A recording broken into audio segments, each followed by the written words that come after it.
Assalamualaikum warahmatullahi wabarakatuh. Puji dan syukur atas kehadirat Allah Subhanahu wa Ta'ala karena telah memberikan nikmat dan karunia-Nya. Yang terhormat, kepada Ibu Dr. Cucun Sunaingsi SPD MPD selaku dosen pengampu mata kuliah kebijakan dan inovasi pendidikan serta teman-teman semua yang saya banggakan. Kami dari kelompok 5 akan memaparkan materi mengenai strategi implementasi kebijakan pendidikan. Adapun anggota dari kelompok 5 yaitu ada saya sendiri, Vina Siti Nur Septiani dengan NIM 2206574, Amalia Lestari dengan NIM 2201375, Gina Dwi Arista dengan NIM 2203037. Di sini kami akan membahas mengenai pengertian strategi implementasi kebijakan, alur strategi implementasi kebijakan, pendekatan strategi implementasi kebijakan, faktor-faktor kegagalan dan keberhasilan strategi implementasi kebijakan, isu pokok agar strategi implementasi kebijakan pendidikan efektif, serta solusi masalah implementasi kebijakan. Bahasan pertama yang akan dibahas adalah pengertian strategi implementasi kebijakan. Yang pertama, ada strategi. Apa itu strategi? Strategi adalah suatu perencanaan jangka panjang yang disusun untuk menghantarkan pada suatu pencapaian akan tujuan dan sasaran tertentu.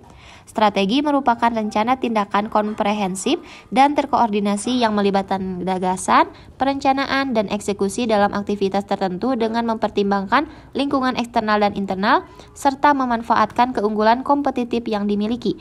Strategi menunjukkan arah umum yang ingin dicapai oleh suatu organisasi untuk mencapai tujuannya. Hal ini melibatkan koordinasi tim kerja, identifikasi faktor pendukung, efisiensi dalam pendanaan, dan taktik untuk mencapai tujuan secara efektif. Strategi juga dapat diartikan sebagai rencana cermat untuk mencapai tujuan tertentu.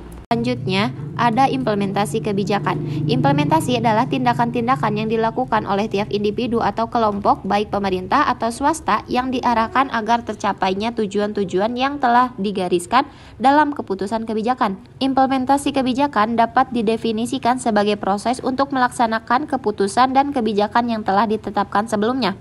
Proses implementasi ini sangat penting karena tanpa implementasi yang efektif, keputusan kebijakan tidak akan berhasil dilaksanakan. Implementasi kebijakan melibatkan manajemen input untuk menghasilkan output atau hasil bagi masyarakat, dan sumber daya kebijakan seperti dana dan insentif lainnya juga memegang peran penting dalam kelancaran implementasi. Faktor-faktor kunci yang mempengaruhi keberhasilan implementasi kebijakan meliputi komunikasi, sumber daya, disposisi, dan struktur birokrasi. Implementasi kebijakan juga melibatkan pemetaan kebutuhan publik, keterlibatan berbagai pihak yang berkepentingan, serta mekanisme pengawasan untuk memastikan kelancaran pelaksanaan program. Implementasi kebijakan merupakan suatu proses atau upaya untuk merealisasikan dan menjalankan kebijakan atau program yang telah dirumuskan sebelumnya oleh lembaga atau badan pemerintah. Dengan kata lain, implementasi kebijakan merupakan tahapan penting dalam siklus kebijakan publik, di mana kebijakan yang telah dirumuskan kemudian dijalankan dan direalisasikan untuk mencapai tujuan yang telah ditetapkan sebelumnya. Nah, jadi strategi implementasi kebijakan merupakan suatu upaya atau cara yang dinamis dalam mengelola sumber daya untuk melaksanakan suatu kebijakan dengan beberapa tahapan agar mencapai tujuan yang telah ditentukan sebelumnya. Konsep implementasi kebijakan mencakup aktivitas yang dilakukan oleh pelaksana kebijakan untuk menerjemahkan kebijakan publik ke dalam program aksi konkret. Implementasi kebijakan juga merupakan proses interaksi sosial politik yang menentukan siapa yang mendapatkan apa, kapan, dan bagaimana dalam konteks penetapan tujuan dan tindakan untuk mencapainya. Selanjutnya adalah alur strategi implementasi kebijakan yang terdiri dari 3 tahapan. Yang pertama, tahap sosialisasi, yaitu penyebaran informasi kebijakan. Tahapan ini sangat penting terutama di daerah terpencil dikarenakan masyarakat masih kesulitan untuk menerima perubahan, dan perubahan tersebut haruslah memerlukan pengetahuan dan keterampilan yang baru untuk beradaptasi. Dalam konteks penerapan kebijakan di daerah terpencil, sosialisasi menjadi kunci untuk memastikan pemahaman yang baik dari penerimaan terhadap perubahan masyarakat yang akan dilakukan. Proses sosialisasi harus dilakukan secara komprehensif dan inklusif, melibatkan berbagai pihak terkait seperti pemerintah daerah, tokoh masyarakat, dan lembaga kemasyarakatan untuk memastikan informasi yang disampaikan dapat diterima dengan baik oleh masyarakat. Yang kedua adalah tahap piloting. Tahap ini bertujuan untuk mengurangi dampak akibat dari uji coba kebijakan. Nah, yang dapat diterima oleh masyarakat dapat dipertanggungjawabkan dan juga dapat direplikasi, misalnya di sekolah lain. Tahap uji coba merupakan langkah penting dalam proses implementasi kebijakan karena memungkinkan untuk mengidentifikasi potensi masalah atau hambatan yang mungkin muncul sebelum kebijakan diterapkan secara luas. Pada tahap uji coba, dilakukan uji coba kebijakan dalam skala yang lebih terbatas terlebih dahulu sebelum diterapkan secara menyeluruh. Hal ini memungkinkan untuk melancarkan efektivitas kebijakan, merespon umpan balik dari pelaksana uji coba, dan melakukan penyesuaian jika diperlukan sebelum kebijakan diimplementasikan secara penuh. Yang ketiga ada tahap diseminasi. Tahap ini merupakan tahap penyelesaian secara keseluruhan kebijakan yang telah ditetapkan, tapi penyebaran juga tergantung pada efektivitas penganggaran yang memadai, fasilitas, dan juga bantuan dari keuangan pemerintah. Diseminasi kebijakan meliputi proses penyebaran informasi dan keputusan kebijakan kepada berbagai pihak yang terlibat, termasuk masyarakat umum, lembaga pemerintah, dan sektor terkait. Dan untuk selanjutnya adalah pendekatan strategi implementasi kebijakan pendidikan, yakni ada 4 pendekatan. Yang pertama, pendekatan politik. Pendekatan secara politik yang lebih mempertimbangkan faktor politik dalam perencanaan kebijakan pendidikan dan bagaimana hal tersebut dapat mempermudah atau memperlambat proses implementasinya. Dalam konteks implementasi kebijakan, aspek politik menjadi faktor penting yang dapat mempengaruhi kesuksesan atau kegagalan implementasi. Komunikasi antar organisasi dan birokrasi pelaksana, serta interaksi politik antar departemen menjadi faktor dominan yang menentukan keberhasilan implementasi kebijakan.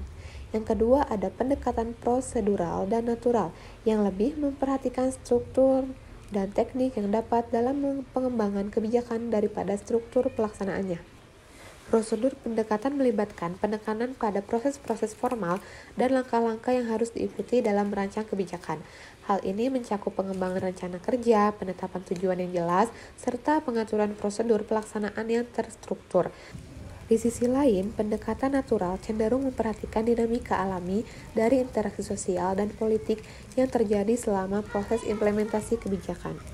Kombinasi antara pendekatan prosedural dan natural dapat memberikan pemahaman yang komprehensif tentang bagaimana sebuah kebijakan dapat dirancang, diimplementasikan, dan dievaluasi dengan efektif.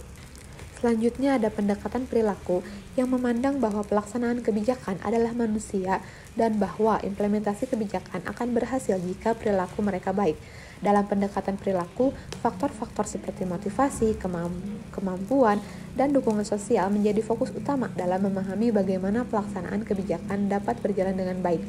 Perilaku yang baik dari para pelaksana kebijakan seperti keterlibatan aktif, komitmen, dan tim kerjasama dianggap sebagai kunci untuk mencapai tujuan penerapan kebijakan. Dan yang terakhir adalah pendekatan struktural.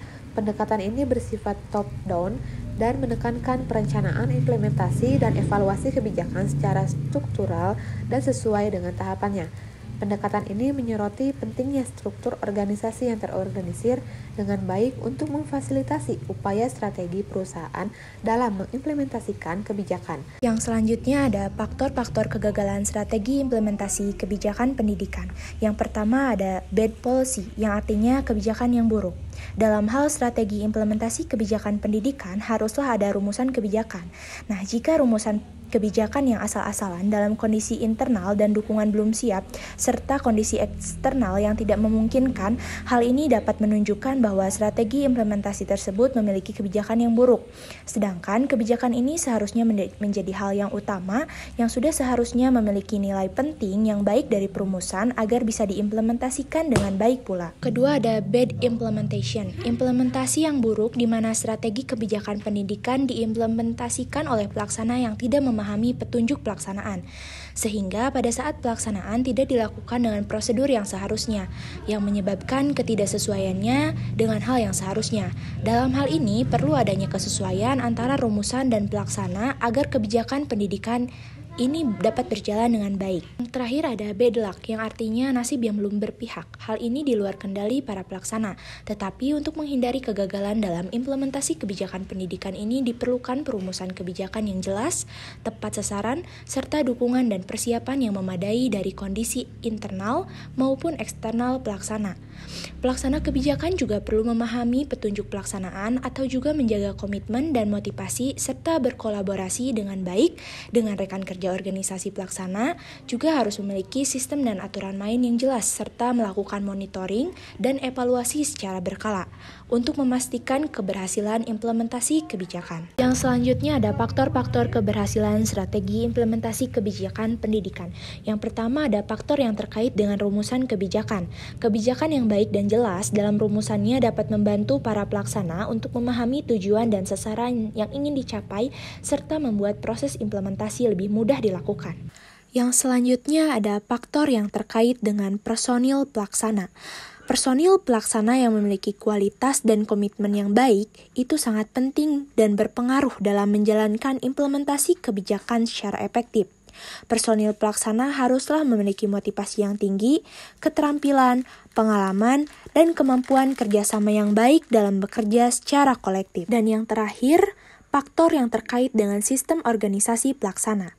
Organisasi pelaksana juga memiliki peran penting dalam menentukan keberhasilan implementasi kebijakan, karena terkait dengan sistem jaringan dan proses kerja organisasi yang harus dirancang dengan baik agar tujuan kebijakan dapat dicapai secara efektif dan efisien. Oleh karena itu, perlu adanya perhatian dan upaya untuk memperbaiki ketiga faktor tersebut agar implementasi kebijakan pendidikan dapat berjalan dengan baik dan mencapai tujuan yang telah diharapkan. Yang selanjutnya ada isu pokok agar strategi implementasi kebijakan pendidikan efektif. Menurut teori Edward, terdapat 4 isu pokok agar strategi implementasi kebijakan pendidikan efektif. Yang pertama ada komunikasi. Hal penting dalam setiap keberhasilan. Dalam hal strategi implementasi kebijakan ini, komunikasi merupakan hal yang berkaitan dengan cara kebijakan dikomunikasikan kepada organisasi dan masyarakat, serta ketersediaan sumber daya untuk melaksanakan kebijakan tersebut. Lalu, ada juga sikap tanggap dari para pelaku yang terlibat dan struktur organisasi pelaksanaan kebijakan. Oleh karena itu, komunikasi merupakan hal yang penting dalam strategi implementasi kebijakan untuk mengkomunikasikan dan memberitakan kepada setiap bagian-bagian dari pendidikan. Yang kedua ada disposisi. Disposisi yaitu kesediaan para pelaku pelaksana untuk melaksanakan kebijakan publik dan memiliki komitmen dalam melaksanakan kebijakan tersebut. Yang selanjutnya ada sumber daya manusia. Sumber daya manusia merupakan sumber daya utama dalam menjalankan implementasi kebijakan pendidikan ini. Karena dengan sumber daya manusia yang memiliki kecakapan dalam melaksanakan kebijakan publik dapat menjalankan kebijakan secara efektif. Yang selanjutnya ada struktur birokrasi. Berkenaan dengan kesesuaian organisasi birokrasi yang menjadi penyelenggara implementasi kebijakan publik maupun pendidikan, tantangan dalam hal struktur birokrasi ini adalah bagaimana agar tidak terjadi fragmentasi birokrasi, karena ini menjadikan proses implementasi menjadi tidak efektif. Oleh karena itu, struktur birokrasi yang baik dapat menciptakan implementasi kebijakan yang baik dan efektif pula. Selanjutnya ada bahasan yang terakhir yaitu solusi masalah implementasi kebijakan. Yang pertama, mengadopsi pendekatan yang inklusif dan partisipatif dalam proses perencanaan dan pelaksanaan kebijakan. Pendekatan inklusif dan partisipatif dalam perencanaan dan pelaksanaan kebijakan pendidikan sangat penting untuk memastikan kebijakan sesuai dengan kebutuhan dan konteks lokal, serta memperoleh dukungan dari berbagai pemangku kepentingan. Hal ini sejalan dengan prinsip demokrasi dan desentralisasi. Pendekatan inklusif dan partisipatif melibatkan partisipasi aktif dari semua pemangku kepentingan seperti pemerintah, lembaga pendidikan, guru, orang tua, siswa, dan masyarakat dalam proses perencanaan, pengambilan keputusan, dan pelaksanaan kebijakan. Keterlibatan mereka dapat meningkatkan rasa kepemilikan, komitmen, dan dukungan terhadap kebijakan. Pendekatan partisipatif juga membantu mengidentifikasi kebutuhan, potensi, dan tantangan lokal yang dapat mempengaruhi keberhasilan implementasi kebijakan. Dengan mempertimbangkan masukan dari berbagai pemangku kepentingan, kebijakan dapat disesuaikan dengan konteks spesifik dan lebih relevan dengan kebutuhan nyata. Pendekatan ini memastikan bahwa beragam perspektif dan kebutuhan dipertimbangkan sehingga kebijakan yang dihasilkan lebih relevan dan dapat diterima oleh semua pihak terkait. Yang kedua ada memperhatikan aspek teknis dalam pelaksanaan kebijakan, mencakup pemahaman mendalam terhadap prosedur, regulasi, dan teknologi yang diperlukan untuk menjalankan kebijakan tersebut secara efektif dan efisien. Hal ini mencakup ketersediaan sumber daya yang memadai seperti anggaran, sumber daya manusia yang kompeten, infrastruktur, dan fasilitas pendukung yang memadai, proses dan prosedur yang jelas dan efisien, serta sistem monitoring dan evaluasi yang kuat. Selain itu, koordinasi dan sinergi antara berbagai pihak yang terlibat dalam pelaksanaan kebijakan pendidikan seperti pemerintah pusat, pemerintah daerah, lembaga pendidikan, dan masyarakat juga sangat penting untuk memastikan alokasi sumber daya yang efisien dan menghindari tumpang tindih atau konflik dalam pelaksanaan kebijakan. Yang ketiga, peningkatan kompetensi dan keterampilan bagi pihak yang terlibat dalam pelaksanaan kebijakan pendidikan sangat penting untuk memastikan implementasi yang efektif dan berkelanjutan, sejalan dengan upaya meningkatkan kualitas sumber daya manusia dalam sistem pendidikan.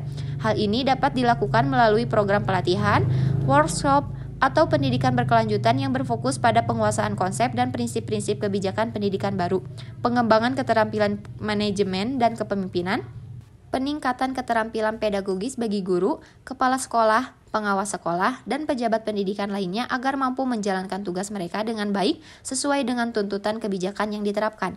Pendekatan berkelanjutan seperti pembentukan komunitas belajar profesional atau program mentoring juga ditekankan untuk memfasilitasi pertukaran pengetahuan, praktik terbaik, dan dukungan antar pihak yang terlibat dalam pelaksanaan kebijakan pendidikan. Sekian yang dapat kelompok kami paparkan. Mohon maaf apabila ada kesalahan dan kekurangan. Wassalamualaikum warahmatullahi wabarakatuh.